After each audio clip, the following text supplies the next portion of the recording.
Hang on a second. So I am in, this is so, hey, can you guys see me or hear me? This is ridiculous. I'm waiting. I'm in front of it. We should see.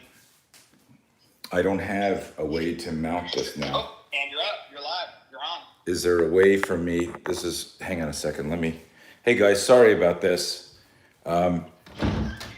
Hey Jess, I need you here a sec, please.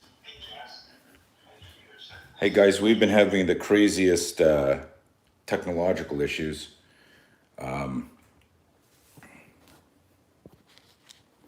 Sorry guys. You're not going to believe this, but I need you to hold the phone here like this. And this doesn't work? It's not going to work. Well, it might if it doesn't fall from vibration. Okay, guys, this is, if you saw what I'm doing here, how I've got this propped up here. It's, for some reason I couldn't log into YouTube at all. It refused to let me to log in. Why don't you give me another water here? That might be more stable. You want another? Yeah, just to hold it. Sorry, we're doing MacGyver stuff here to hold this. No one knows who MacGyver is. Okay. Thank you all for hanging out here. I'm gonna get started ASAP, but I just got to clear my head for what happened. I've been on the phone with Danny from at Caffeine and Kilos and trying to figure this out. YouTube wouldn't let me log in on two phones, so I'm using my wife's phone. And thanks, babe. I'm using my wife's phone. You're good to go. That's fine. Using her phone, and it's supposed to be in landscape and all that stuff. But let's jump in here. It was very frustrating because I was so excited. I had a whole big show planned for you, and I want to be mindful of your time. The first thing that I want to do is I want to thank Caffeine and Kilos and Danny and the whole team for putting this together. And I'm going to blame them for this technological issues. I'm going to blame their whole team because I don't know what I'm doing. Couple of things real quick. Why listen to me if you don't know who I am? I know some people, because we put it out through our list, some people know who I am, what I do. So super quick. I've been studying violence, fear, and aggression for 40 years. I started a self-defense program back in the 80s, all scenario based. And what we did for the longest time is we did force on force scenarios. So we did Fight Club before there was a Fight Club. And we would put people in gear, train them. Stand by 1 sec, I gotta close my door. Put them in gear. This is my office, by the way. Giving you a little tour. I should give you a tour of the house. Do it like, instead of doing a fear management show, we'll do like that crib show. So what I did was we had people who would come together once a month, and like all walks of life, all sizes, all shapes, male, female, experienced, inexperienced, street fighter, boxer, kickboxer. Once a month we would put gear on and we would do these self-defense scenarios. Now this is back in the 80s. And I noticed something very important. The people that you would look at and go, that person's gonna win, that person's gonna dominate, sometimes just quit, they panicked. And then other people who you went, there's no way this person's gonna get through this confrontation, fought like a badger. And what I noticed was this, listen very carefully to this line, and I want you to try and memorize this. It's the people that manage their fear manage to fight. Once again, I'll say that the people who managed their fear managed to fight. So you could look at like a small guy or small female, and behind the scenes, we'd look at them and we go, that person's not going to get through this scenario. And they would. So that started me thinking, how important is fear and fear management and psychology? And I want to share with you again, the goal of this is this idea to inspire you to change your relationship with fear. And that's like what my t-shirt says. So this is the conventional thinking is there's no fear, right? It says no fear. And great company, Adrenaline Company. I had all their t-shirts back in the day. I'm sure you guys, many of you know about them. But I realized that as I competed in sports, I was into gymnastics, wrestling, skiing, that I never enjoyed the competition. I was always worried about, am I gonna win? Am I gonna lose? Am I gonna get hurt? Am I gonna let down my parents? Am I gonna, let down the team? And I had all these distracting thoughts. And I think a lot of you on this call are athletes, and and you probably entertain those thoughts. So over a couple of decades continuously teaching, I started as a really passionate coach. I was always looking for ways to enhance the performance of my athletes and the people that I trained. So this isn't a coaching call. This is a bigger discovery than that, is the idea that if I change my relationship with fear, I change my life. If I change my relationship with fear, I change my life.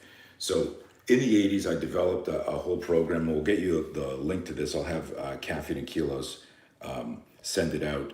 But we're not going to go into it because of the technological issues. But I created this whole map, which is essentially a strip map for your mind, and it's called the cycle of behavior. And you can Google it.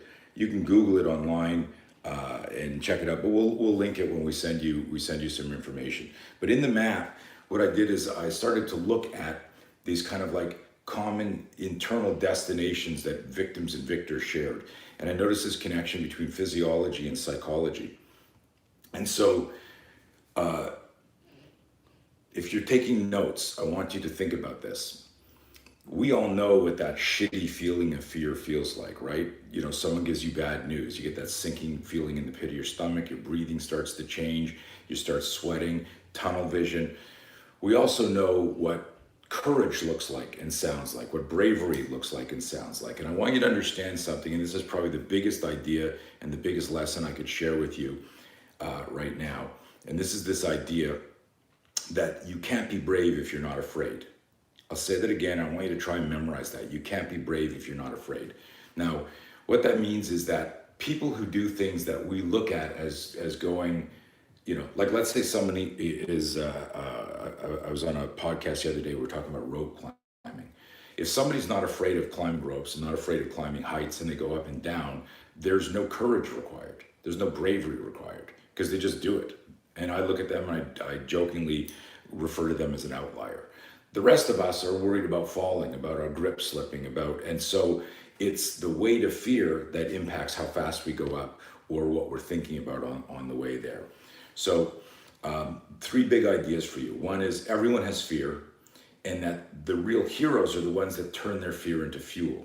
And it's a simple process. So the question I get asked all the time is, well, how do I turn fear into fuel? What does that even mean? Well, here's a little car metaphor for you, and I love this. So your body is the car in this metaphor. Your mind is the navigation system. Your mind is the map. I'm going to go here. This is my journey, my destination. Well, what's missing in the metaphor is our gasoline. What's our gasoline? In this case, it's fear. And fear is either your backseat driver or it's your co-pilot. And that's the goal of this talk, is to inspire you just to think about it differently. Some very, very simple tips I'm going to share with you. And of course, I'm trying to do my best in, about 30 minutes, sprinkle some magic dust on you, answer some questions, and get you on the path and on the journey. Because the ultimate goal and the value of this is for you to recognize fear when it shows up in your life, and then to use that fear as a cue and as a clue. Understand what that means? That we get a fear spike. Someone says, I got bad news, you better sit down. Get a fear spike. You come in to work out and someone's writing out the WOD on the wall, and you look at it and you go, oh my God, I hate box jumps. I hate this, I hate that. This is gonna kill me. You get a fear spike. Well, the weight of fear is a metaphor we use in our seminars. What does fear weigh? How much does fear weigh? Think about a time that you were waiting on a test. It could be for school, it could be a medical test, it could be, anything that was super important to you, and you finally got the news that you wanted to hear. What was the first thing that you did and said? The first thing you probably did and said was you stood up, you went, oh my God, I'm so glad I had that conversation, or I'm so glad I got into college, or my test came back, I'm okay. And people always say, it's like the weight of the world is lifted off me. So there's this metaphoric weight that fear kind of like puts on us that slows us down emotionally, psychologically, and even physically. So if you're running with fear, you're going to run slower than if you weren't running without fear. And this seems so simple, but this is the notion I want you to understand. When you get a fear spike about anything, and think about life as comfort zone. I got these like 3 arenas: a comfort zone, a discomfort zone, and a holy shit zone. Your comfort zone is things that you've gotten good at, things that are natural to you, and we don't realize also the adaptation that happens. So think about this right now. If I said to you, hey, run across the street there and grab me a coffee, please. You would run to the sidewalk, you look around at the cars, you dart across the street, you get the coffee. You don't realize that you process the danger of the cars, when to cross the intersection. Are you going to jaywalk? Are you going to run? Are you waiting for the light? But you didn't walk up to the sidewalk with trepidation, getting ready to flinch and shaking. At some point, though, when you were 3 or 4, you stepped off a sidewalk with your guardian, with a parent, with whomever, and you stepped off without looking. And somebody grabbed you by the shirt, yanked you back, and scared you and said, don't do that. That truck could have run you over, that car. There was a time when we were younger that we were afraid to cross the street. And I'm just giving you like a simple example of what stress inoculation and adaptation is. These are big fancy terms used from training community, from the law enforcement community that I work a lot with. So we have our comfort zone, right? And inside the comfort zone are everything that we've done and we've gotten pretty good at.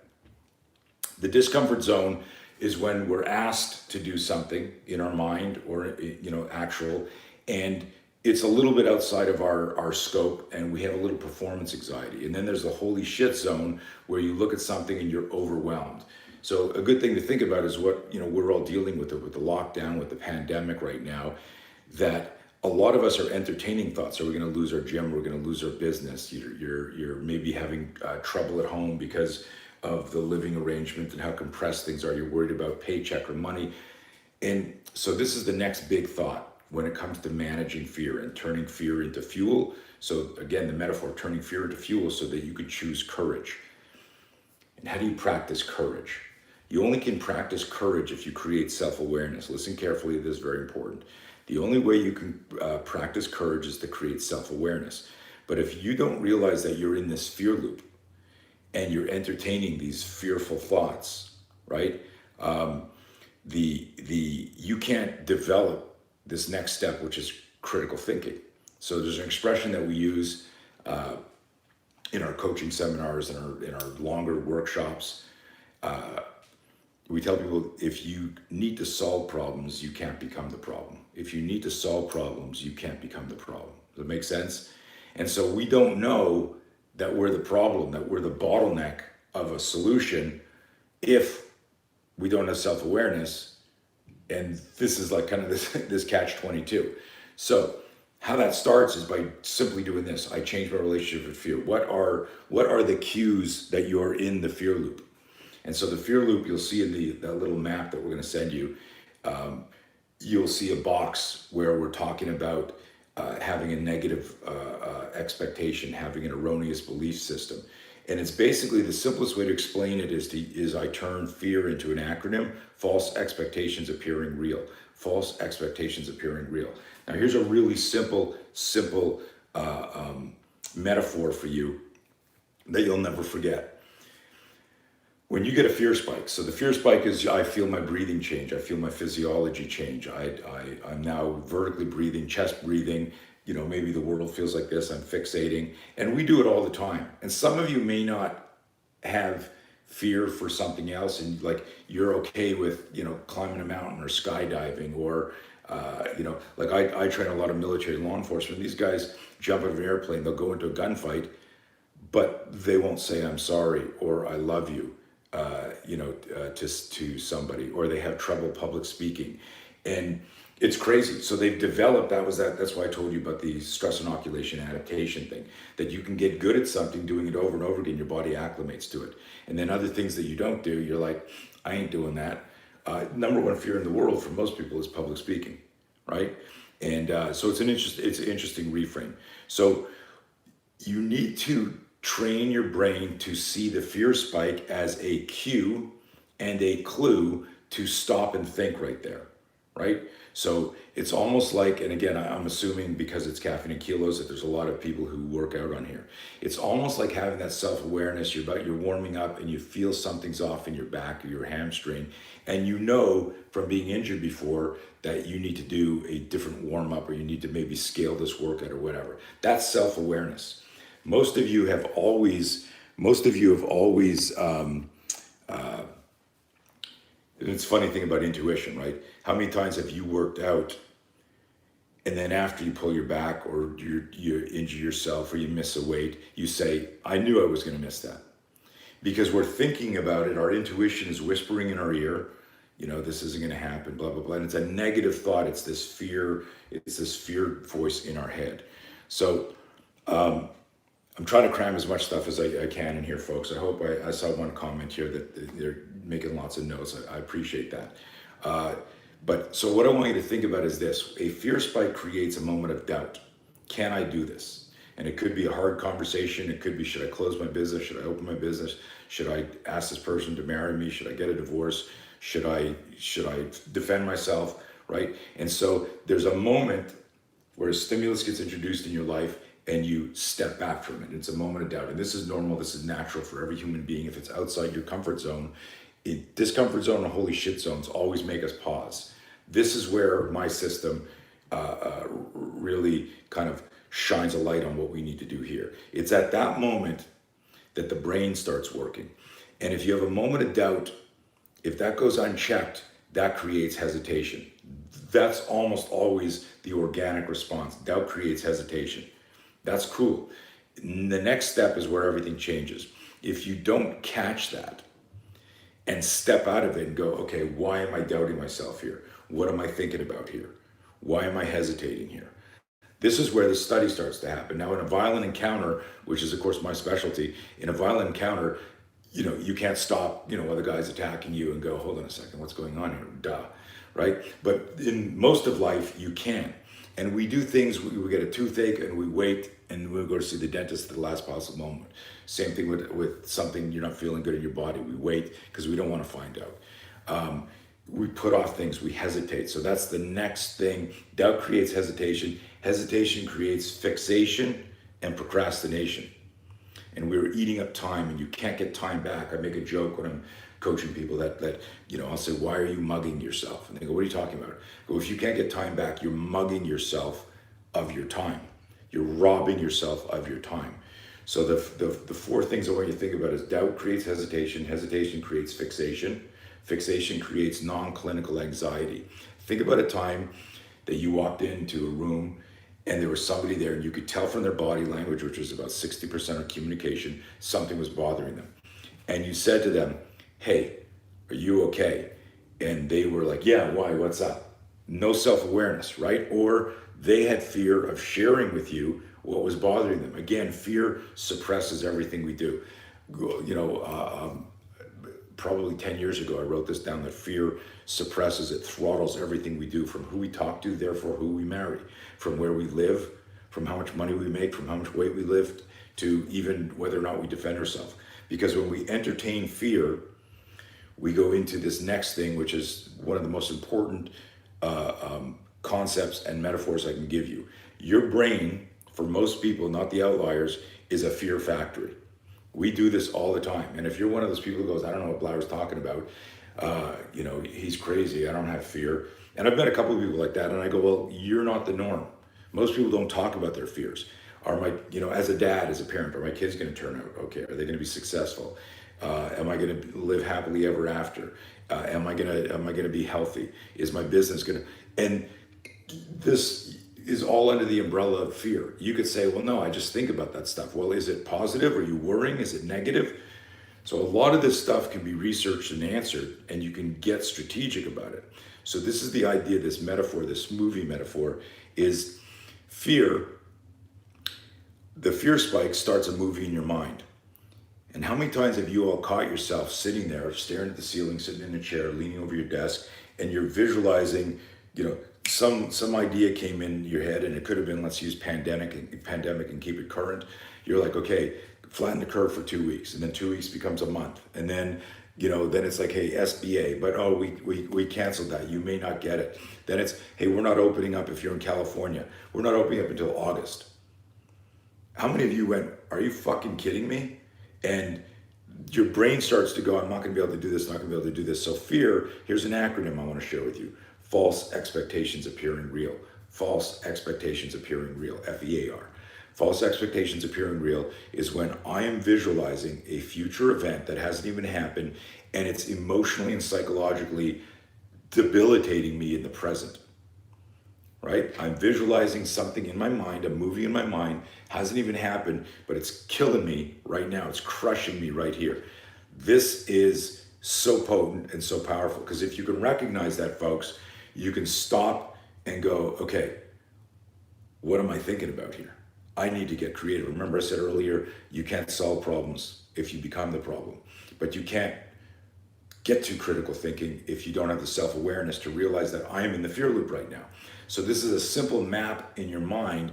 I love to call it the neural circuitry of fear, right?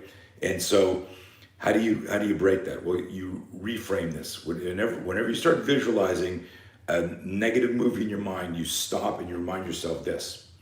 You're the producer, you're the director, you're the screenwriter. Somebody else might have suggested what this movie is going to be about. You looked at something on Twitter and you went, holy shit, if that happens, this will happen. Next thing you know, you got a movie in your mind. And the metaphor is this, is that you have cast yourself as victim number one in a fucking horror movie. Instead of stopping it and going, okay, this needs to be an action movie. And we all know the expression in the quote, be the hero in your story. So if you recast yourself in a different movie where I've got to save everybody here. I've got to save myself. I got to save my family. I got to save my business. I got to save my team. Then you start to go, what do I need to do that? And this might seem so lame and so like woo-woo. It's not. It's so powerful because it's not pedantic. Go look up pedantic. I use that word on purpose because that's what happens when we talk to an academic about life. I'm 60 years old. I've been running my business for 40 years. When the pandemic and the lockdown happened in April, all of my revenue comes from live in-person classes. We canceled 15 courses in March and April. That's hundreds of thousands of dollars. I got a training team. For a day, this is okay. Then when it went on, there was a moment when I, Mr. Fear Management, went, I'm gonna fucking lose everything if I don't get my shit together. Because I was sitting around waiting for the government to go, okay, everyone back to work. And we had to rebuild websites, we had to rebuild programs, and how do you stay not relevant, but how do you like reboot your business? So I need you to understand this, that this shit works because I had to use it on me. I am now the choke point. I am now responsible, and my self-awareness isn't dialed in to the point where I need to make critical thinking choices right now. And that was when I stepped back, I assembled my team, and it was really simple. Doubt becomes hesitation, hesitation becomes fixation, non-clinical anxiety. I was walking around the house going, what am I gonna do? What am I gonna do? What am I gonna do? And we all do that shit, whether it's about a relationship, a job, a competition. I know people who freak out before competitions. And I've coached a lot of athletes, and they're like, I feel like I'm gonna die. I'm not sleeping. And what they're doing is they're entertaining this movie in their mind. So I'm gonna share a couple more things and then see if there's any questions. Here are the 3 steps I want you to remember, folks. The fear loop. So you're walking around. I want you to see the fear loop as a metaphoric holographic map that you don't even realize you're walking on. You're walking through the day. You're going, oh, everything's cool, and then all of a sudden you step and something new happens where you get a fear spike. That's a moment where you hesitate. There's maybe a micro flinch where you step back from an idea, a confrontation in any aspect of your life. I need you, if it's safe to do this, again, if it's a violent encounter, it's probably not safe to stop back and meditate on shit. But I want you to step back and realize, okay, I just got a fear spike. Why? The only reason you would get a fear spike is a stimulus gets introduced too quickly and it's outside your comfort zone. So what you do at that moment there is the first thing to do is get control of your breathing, right? You all know, we're all following all the breathing research, all the meditation research and stuff like that. And I'm sure a bunch of you are integrating it. That's awesome. But what you want to do is you want to be thinking, okay, get control of your breathing, get control of your mind. That's the first step you're going to do. Then what you're going to do is, using the fear loop that we're going to send you, identify where you are. Inside that fear loop are kind of like little signposts, expectations, belief systems, neuroassociations, and each one of them has an idea and a definition. So you look at what is the thing that is impacting you. So for example, if I bump into somebody at a bar and I turn around and he's got a tap out shirt on, a cauliflower ear, immediately, what does everybody think? You immediately think he's an MMA fighter, and if you thought this was going to get hostile, maybe you start visualizing yourself getting picked up, thrown to the ground and pound.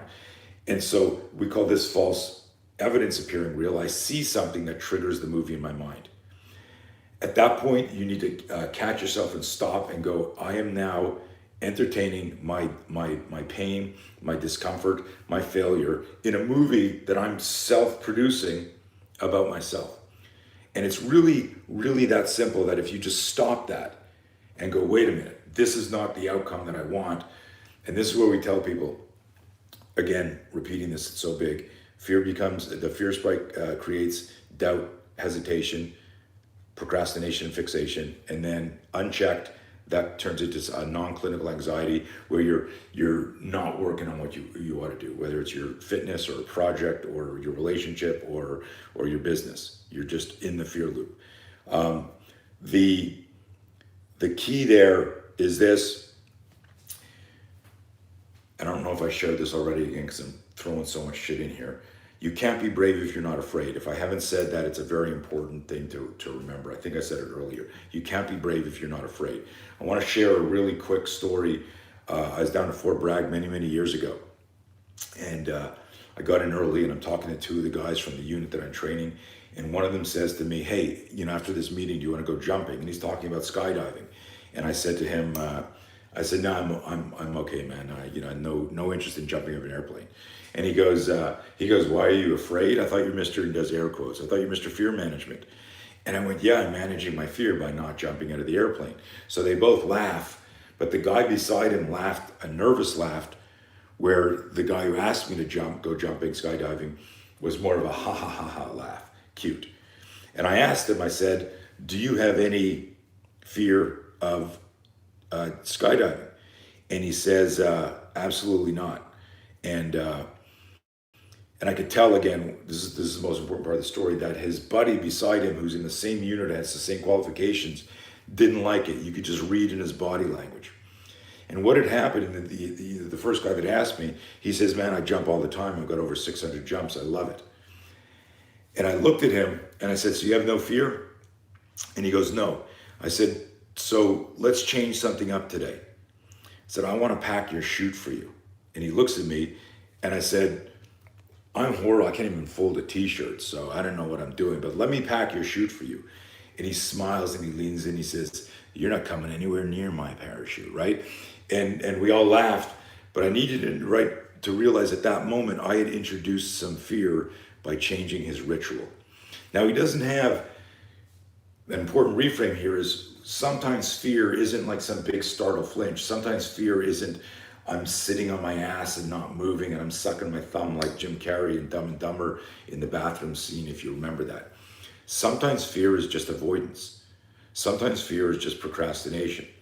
So the idea is how do we become courageous?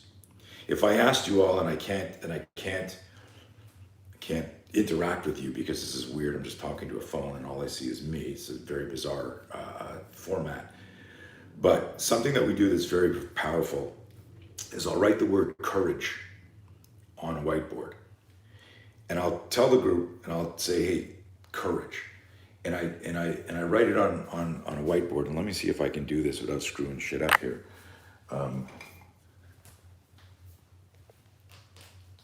Hopefully this works. So I write the word courage on a whiteboard. Okay? And then I ask the group, what is the opposite of courage? What is the opposite of courage? Can you guys see this? I should get a job writing, like as a doctor, writing prescriptions because I can't read those either. So I asked them, what is the opposite of courage? And I asked people in the audience, and a lot of them say things like cowardice, fear. And then I do this. I write down the opposite of courage is discourage. Think about that literally. The opposite of courage is discourage. And I want you to think about how potent that is with everything I just told you with the movie in your mind. That the opposite of courage, there's very few real cowards in the world. You know what you have to fucking do to save your business, to save your marriage, to change your relationship with your kids, to work out harder at the gym, to do whatever. We know what to do. Intuition tells us what to do. And then we let fear hold us back. That is a very, very powerful reframe because we see people doing courageous stuff all the time. And we go, wow, I wonder if I could do that. That was really brave of you. And if you remember that only brave people are using fear as fuel, that if somebody doesn't have fear, then there was no bravery required. The skydiving story, the guy who jumped out of the airplane because he loves it, he's not courageous or brave. He's an adrenaline junkie. He doesn't care. The guy beside him who doesn't like skydiving and got good at it, that's courage, that's bravery. So I'm going to wrap with that, and hopefully there'll be a couple of questions where, remember this, that we all want to be courageous in life. And that if we're scared to do something, that if we choose to use that fear as a signal to do some research on why am I scared, and to realize, just like, again, I'm assuming many of you are athletes here, you don't get good at anything without doing reps. So I remind people, they go, well, how do I get good at this? I go, you practice courage. You don't wait for an active shooter event to see if you're courageous. You don't just run out and jump out of an airplane to see if you're courageous, right? You don't go, I'm kind of afraid to get into running. Maybe I'll try a marathon tomorrow. No, you start off small incrementally. So that's how you practice courage. You do it anytime, and it's unique for all of us. Anytime you go like, oh man, I really want to say this to my kid, but for some reason I'm afraid of being vulnerable or intimate. Practice courage. Stop thinking it. You got to be amazing at it right away. No one's amazing at anything right away. But the people who manage their fear manage to fight. And the fight here is a metaphor for performing in life. Anyways, guys, so much stuff here. Our normal workshops are like a whole day long. They're Socratic, they're interactive. Hopefully you got something out of that. If you get one or two ideas, just remember this. You get a fear spike, stop and think, get control of your breathing, and then ask yourself, why am I afraid? We got another t-shirt. I didn't wear it because I didn't want to offend anybody, but I've got a shirt that says fuck fear on it. And it's got little dots on there because fuck is an acronym.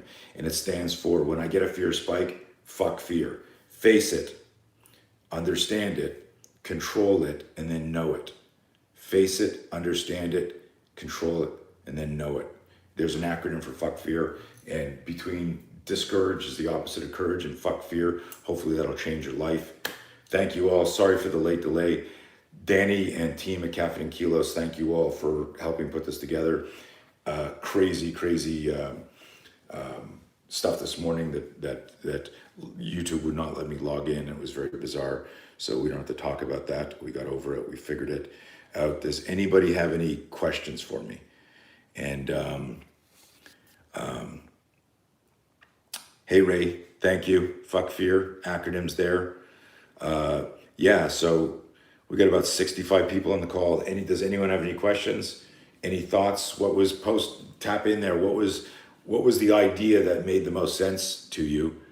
And was there an idea that I shared that you just didn't get? And we'll talk for another 15 minutes, and all messages are. I'm trying to see the messages here, but they're not showing me. Danny, help me. They're not showing me the messages. It's so funny. What's going on with YouTube today? They pop up and they disappear. So thank you, Jack. I appreciate that. Hey, my messages are disappearing on here, and they're not floating up here. So unfortunately, I cannot see them. Eric, thank you. for that. Anyone else? I can see them for a second, they disappear. So if you got a question, fire it in there and we'll go. Somebody asked me a question. All right. Hey, we will send out a letter. Caffeine and Kilos will send out a letter to you just explaining a little bit more. We'll put the link to the, hey, Corey, thank you. I appreciate that. Just remember that, guys, everyone feels fear. And, you know, we don't want to, thank you, fear spike, how to manage in the moment. We all get that stuff, right? That fear spike, it's natural. Breathing, identify location, fear. Thank you. They're starting to pop in here. Appreciate that, interacting. Because this is so weird. If you've ever done one of these things, you can't see. Our seminar is going to be back on. That's really up to the government. We're doing all virtual stuff now. Amazing stuff. You know, it's not like it's of course not as much fun or as dynamic as a live stuff. But we are doing my team put together some amazing stuff online, a 2-hour Essentials of Personal Safety course, crazy stuff, which is situational awareness and defending yourself in and around your home and ideas from when you're out there. But that's more on the self-defense side. Todd, thank you for the question. Yeah, I'm not going to repeat that. Todd says he misses touching. You know, we might have to censor that one. I get that. We're living in a weird time in the world, but guys, remember this, we're all in this together, and catch yourself sitting down or walking and entertaining this dark, bleak future, and catch yourself, go, shit, I'm in the fear loop. I'm doing what Blauer said. Okay, get out of the fear loop, change that movie in your mind. Anybody else? Again, comments pop up and down, so if you got a question, throw it in there. All right. I don't know why, if there were other comments or questions, they're not showing up on my feed. So this has been like YouTube hell day for me. First time using it, and what a crazy experience. So this was out. So here's a great example. If I'm on the phone with Danny before, and I'm giving you a real world example. YouTube, it wouldn't let me. It says this app will no longer allow you to log in. Both Danny and I had never seen that error message.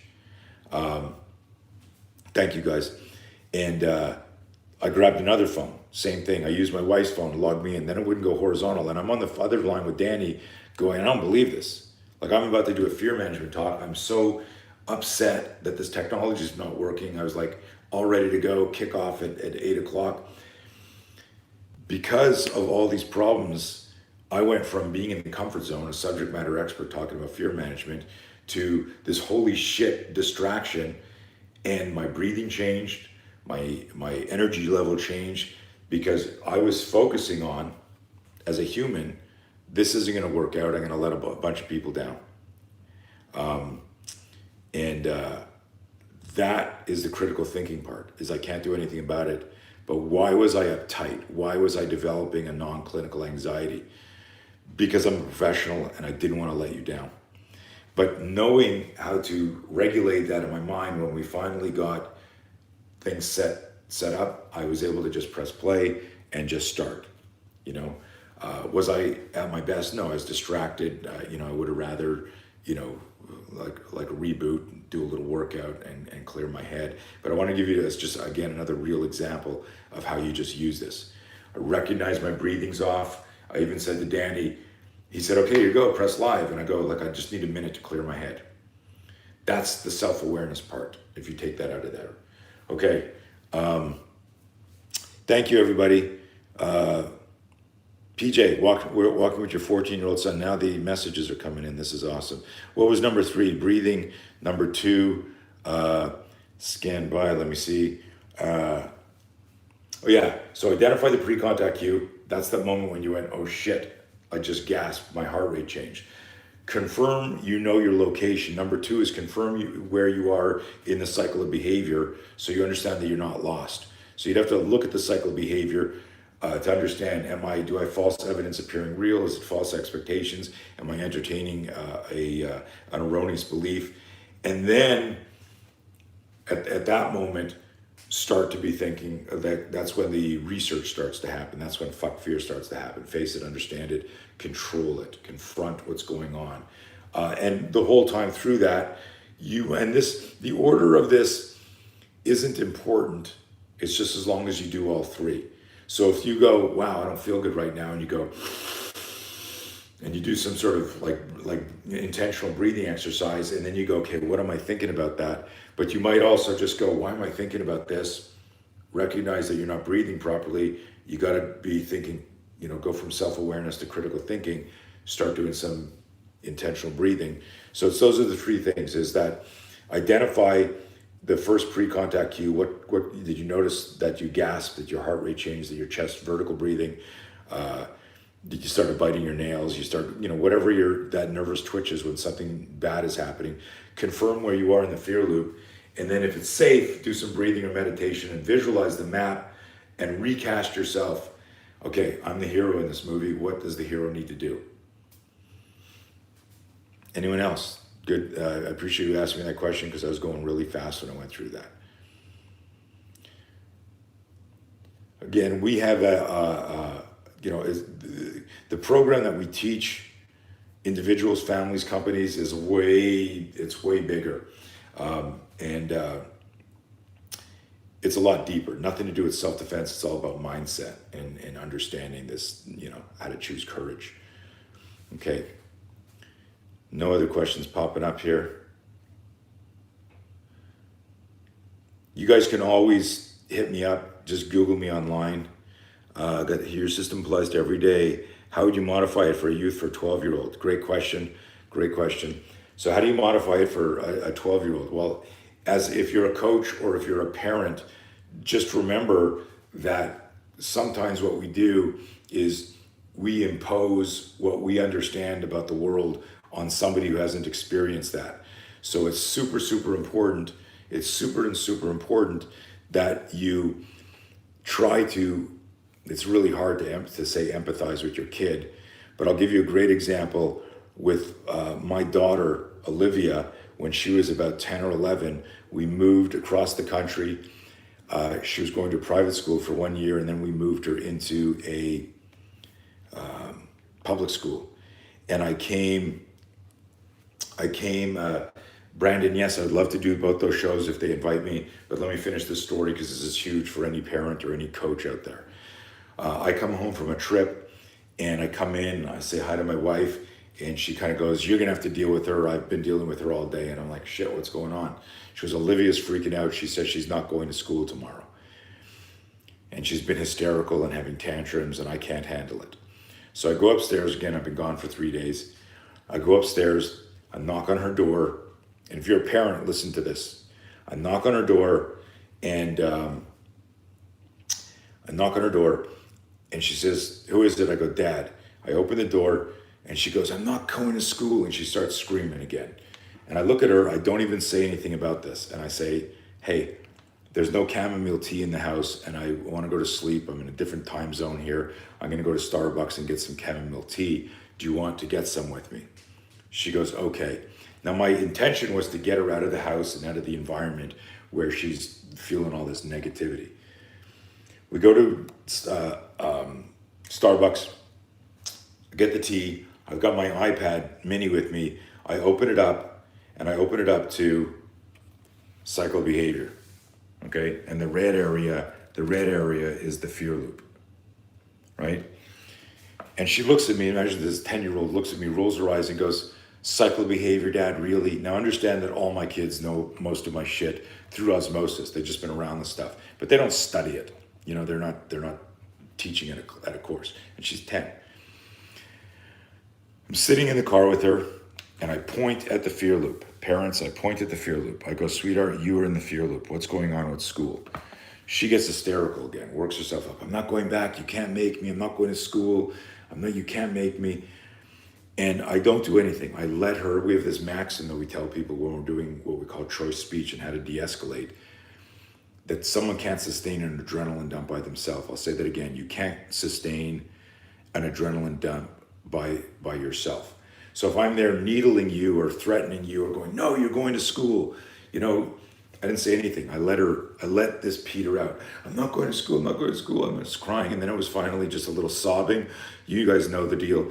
Sobbing and then like a deep breath. And I said, sweetheart, what's going on? Why won't you go to school? Where are you here? In here. Where are you? And she goes, I'm not going to school. And listen to this. I go, there's a reason that you're afraid of going to school. Tell me what it is. What are you thinking? What's going on in your mind? And I get her to explain the movie in her mind, what she sees. So the parent who asked me about their 12-year-old, I took the time, and it took 20 minutes of trust, driving, talking about nothing, to get her to explain the movie in her mind. And what she told me was this. She said, I'm afraid I'm going to go to the new school and no one's going to like me. And I'm going to be all alone. And I'm scared. And I looked at her and I said, first of all, you're so funny and such a cool personality. And you're so beautiful, my daughter. And you're smart. Like, how's that even possible? How's it even possible that no one would like you? Did you have friends at your last school? She said, yeah, I had a lot, but maybe they're not going to be there. Do you understand that she was doing everything I talked about, even at a young age? She had been creating this movie that all her friends went to another school. She was going to be alone and no one's going to like her. And so I got her to talk about it and identify her fear. And then I came up with a solution. At that moment, the potency of this, and I tell you what, you know, like while I was doing this, as a dad, I was holding back my own tears because of like just like how sad I felt. And I stayed focused on the program. And I said to her, how about we go to school tomorrow, you and me, and we look and see if any of your friends are coming to the school. Is it possible that some of your friends might be coming to this school? And she goes, I guess so. Right now, at that moment there, we were changing the script in her mind.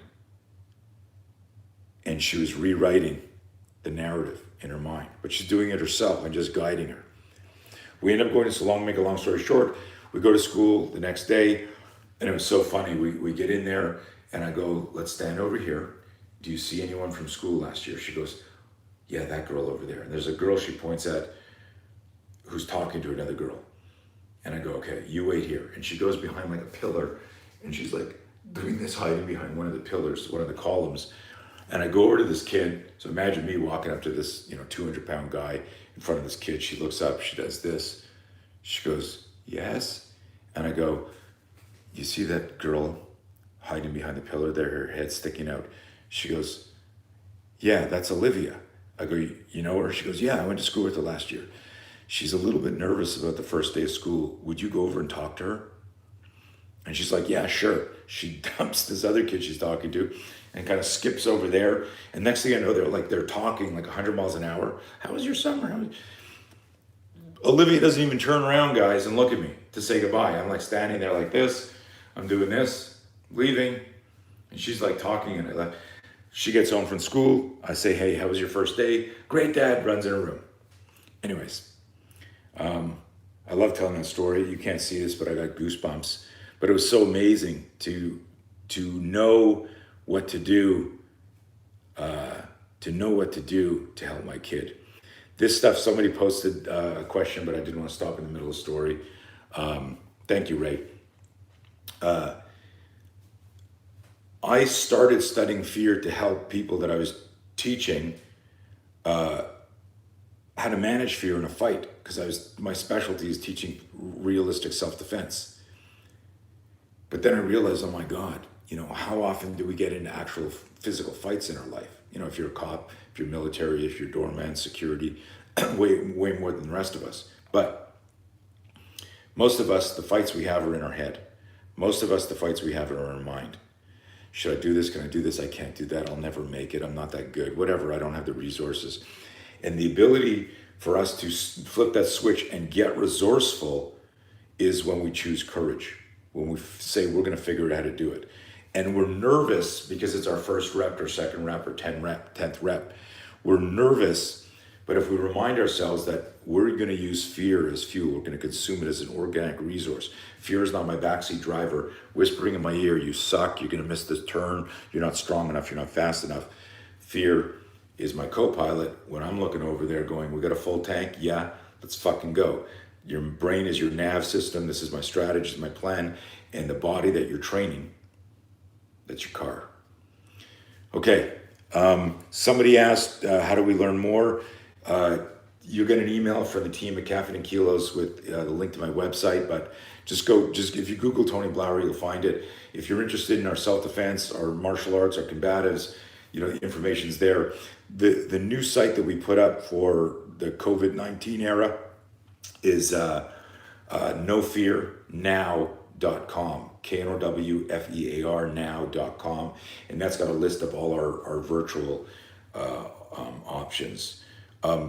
On there is a option to buy my digital No Fear program at 50% off, but don't buy it because the amazing team at Caffeine and Kilos have done something even better and different from you. So if you want to learn more, just wait a day or two and get the email because they're going to send you something that's even better than that. So please don't purchase anything if you go, wow, this looks good, I'm going to get that for to get deeper into that. I'm going to sign off now, guys. It was a pleasure to virtually share this stuff with you. I hope I get to meet you all live in person. Just let us know, when your state turns back on. I'm sure there's people from all over the world. There's places that we can go. We've got teams all over the world that run these courses, both the physical and the mental stuff. So be safe. Take care. Thank you, everybody. I hope I think I just signed out of this and rock and roll. Thank you, guys. How do I stop this thing?